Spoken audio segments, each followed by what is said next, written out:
네, 여론 읽어주는 기자 안지연의 여기.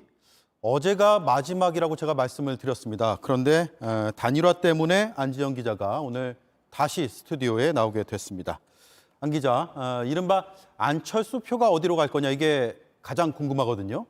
맞습니다. 그래서 오늘 새벽 전격적으로 이뤄졌고 여론 지형에도 엄청난 변화가 벌어질 일이기 때문에요. 오늘 제가 주목한 여기는요. 안철수 지지층 어디로 가는지 한번 지금부터 따져보겠습니다. 네, 단일화 발표 이후에 나온 여론조사 결과는 아직은 없는 거죠? 맞습니다. 또 오늘부터 여론조사를 하더라도 공표가 금지됐기 때문에 확인할 수는 없는 상황입니다. 네. 다만 단일화 직전인 어제까지 조사한 여론조사 가운데서요. 이 단일화를 가정한 결과를 제가 가져와 봤는데요.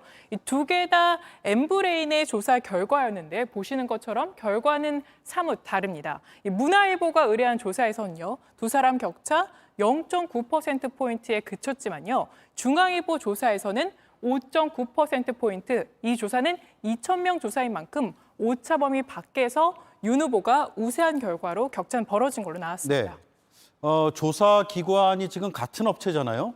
그런데 결과가 왜 이렇게 다른 거죠?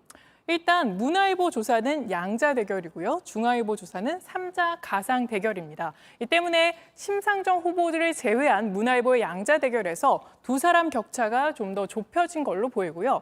또 하나 결정적인 차이도 있었는데 이 중앙일보 조사에서는 유선 전화 면접을 포함시켰는데요. 때문에 보수 표심이 더 반영이 돼서요. 윤석열 후보의 표심이 더 높게 나오면서 두 사람 격차는 더 벌어진 걸로 보입니다. 네, 중요한 건 단일화 이후에 표심의 이동인데 어떻게 봐야 됩니까?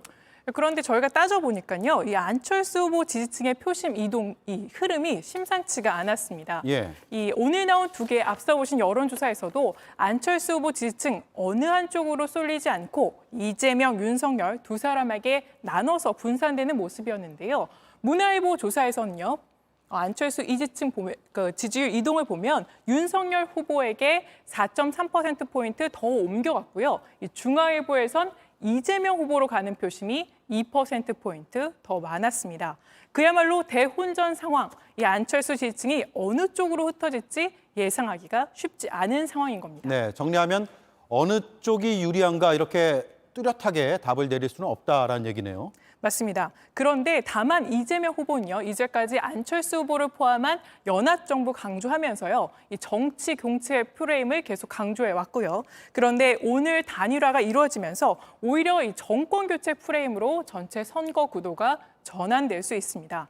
실제로 저희 JTBC 조사 기준에서 이 안철수 지지층에게 이 정권 교체 여론 어떤지 한번 알아봤더니 정권 교체해야 된다 이 여론이 70%로 다수였습니다. 이 단일화 효과가 이 정권 교체 이슈가 더 도드라진다면요. 안 후보 지지층이 윤 후보 쪽으로 조금 더 이동할 가능성도 있어 보입니다. 또 전체 여론에서요. 이 정권 교체 여론이 과반이 여전히 넘는 상황이기 때문에 남은 선거 기간 이 정권 교체냐 아니냐 구도로 흘러간다면 윤 후보가 다소 유리한 국면에 설 수도 있는 겁니다. 네. 잘 모르겠습니다. 윤석열 후보가 유리하다고 볼 수도 있고 또 그 반대가 될 수도 있고 앞으로 엿새가 어떻게 달라질지 궁금합니다. 맞습니다. 정권 교체 흐름이 지지층이 결집한다면 그 반작용으로 이 진보 성향의 지지층이 결집할 가능성도 있기 때문인데요. 예. 실제로 2002년 이 정몽준 후보가 대선 전날 단일화를 철회했지만요. 노무현 후보로 표가 결집해 당선된 사례도 있었습니다. 현재 저희 진보층의 저희 조사에서 이재명 후보 지지율을 한번 보시면요. 보시는 것처럼 59.6%에 그친 상태입니다. 안철수 후보 지지가 7%가량 됐는데요. 때문에 이들을 포함해서 진보층이 결집할 가능성 배제할 수 없습니다. 이렇게 안철수 지지층의 향배 여전히 예측하기는 쉽지 않습니다. 다만 단일화는 남은 기간의 최대 변수가 될 전망이고요. 결국 정권 교체 지지층과 이 진보 성향의 지지층 가운데 어느 쪽이 더 많이 결집하느냐에 따라서 단일화 효과 다르게 작용할 수 있습니다. 그래서 오늘 여기의 결론은요. 단일화, 지지층 결집의 신호탄으로 하겠습니다. 네, 안지연의 여기였습니다.